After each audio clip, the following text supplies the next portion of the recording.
Okay, everybody, welcome to Module 1 of our Radiation Biology course.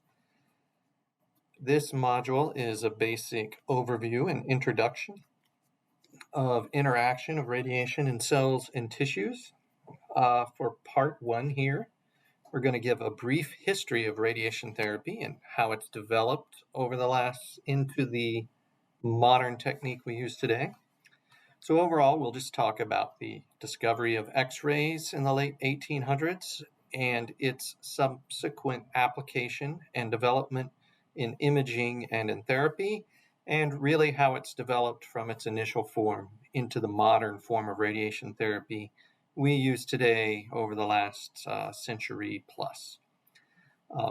The overall objective is just to be able to describe the initial discovery of X-rays and how it's developed over this last 100 years, and how we use it in modern radiation therapy today. Okay, so in 1895, Wilhelm Conrad Röntgen discovers a new kind of energy ray that he refers to as the X-ray, and the X stands for unknown. Well, I don't know about you, but Röntgen looks almost exactly like the bartender at our local brew pub. Is that a coincidence? I don't know. Anyway, today's special, X-ray pale ale, anyone? All right, just kidding. So, Röntgen discovers the X-ray, and one of the first things he does is record an image, discovers how you can record images using the X-rays. So here's a picture of one of the first radiographs ever produced of his wife's left hand. I can imagine how that conversation went. Hey, honey, I discovered these new ray things. I don't know what they are. Come and stick your hand in the beam. Let's see what happens. But after seeing the image, the urban legend goes that Anna was so mortified, having exclaimed, when she sees the bones in her hand, having exclaimed, "I have seen my own death." And she never set foot in his laboratory ever again. It seems Röntgen was not deterred by his wife's response, and he publicly demonstrated the use of X-rays for imaging in 1895 at a local research meeting. Again, I see this as maybe a meeting that was occurring in a local pub. I don't know, a couple of guys sitting around. He says, "Hey, Rudolph, I discovered these new things you can take pictures of. Why don't you step over here in front of my beam? Let's see what happens." Anyway, the medical use of X-rays, first medical use, was reported in the Lancet in January of 1896, and it was a use where they imaged the back of a drunken sailor who had been stabbed, and they used the X-ray image to locate a piece of the knife blade that had broken off in the sailor's back so it could be easily removed. After these initial reports of X-rays, their medical use spread rather rapidly, especially after a report of how the X-rays could be used to identify bone breaks and bone lesions and the subsequent healing of these breaks.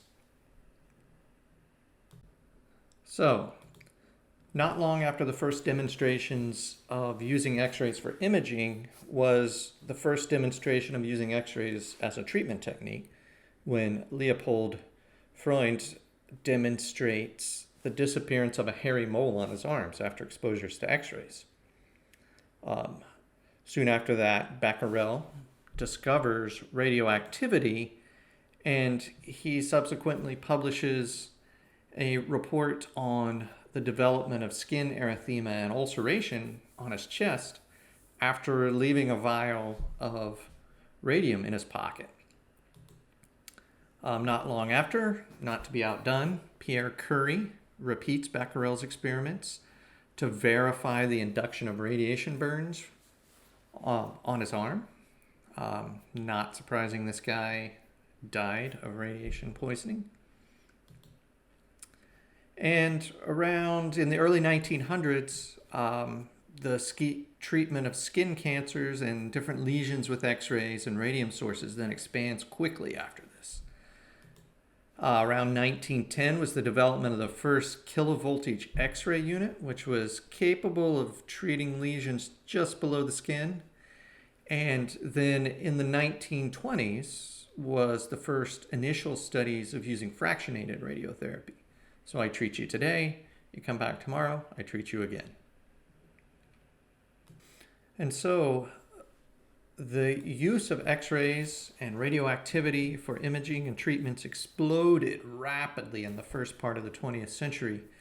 It wasn't until around 1928 when the International Commission of Radiological Protection was formed to help study the dangers of radiation and develop safety protocols for them. In fact, it wasn't until around 1932 that the first reliable ionization chamber was developed for actually measuring the intensity of the X-ray beams used for treatment. In fact, prior to 1932, the radiation dose used for treatment was determined by the time required to determine an erythema burn on your skin. So imagine being a graduate student or a postdoc back in those days, and your lab received a new treatment machine. Guess who got to calibrate that with their forearm? Yeah, it was you guys. So then from, say, the 1930s to the 1950s, orthovoltage units were primarily used for treating superficial lesions, say less than 5 cm deep. Then in the 1950s, these megavoltage units were created because that's not scary at all. And these units had energy up to 5 MeV and could treat much deeper seated lesions. In the 70s is when linear accelerators were first produced and used for treatment. And as you know, the linear accelerator has then continued to be developed since then into the modern treatment unit we use for today for all forms of X-ray and electron therapy. Radioactive sources have also been used since nearly the very beginning for treating cancer, as we said, with Becquerel and Curie using radium salts for treatments. This also includes cesium, cobalt, iridium. Seems like every day a new radioactive source is being developed and tested for therapy. These include these long vials that were placed on the skin originally, smaller seeds that can be implanted inside of body cavities, all the way up into the small tiny seeds that are permanently implanted inside of tumors for modern brachytherapy. In the 1960s saw the beginning of studies for using neutrons and heavy charged particles for therapy, and these were done at large national lab facilities where they had these large accelerators that could produce high energy beams that could be used to treat deep-seated tumors within the body. In the 90s saw the development of modern electron therapy that we use for treatment today. And also in the 90s saw the development of these standalone proton and charged particle therapy centers that are proliferating throughout the world and used for treatment today. Okay, let's review. In 1895, Röntgen discovers the X-ray. He studies the X-rays, discovers that you can take images of the internal anatomy within a patient, demonstrates this technique, which becomes very popular.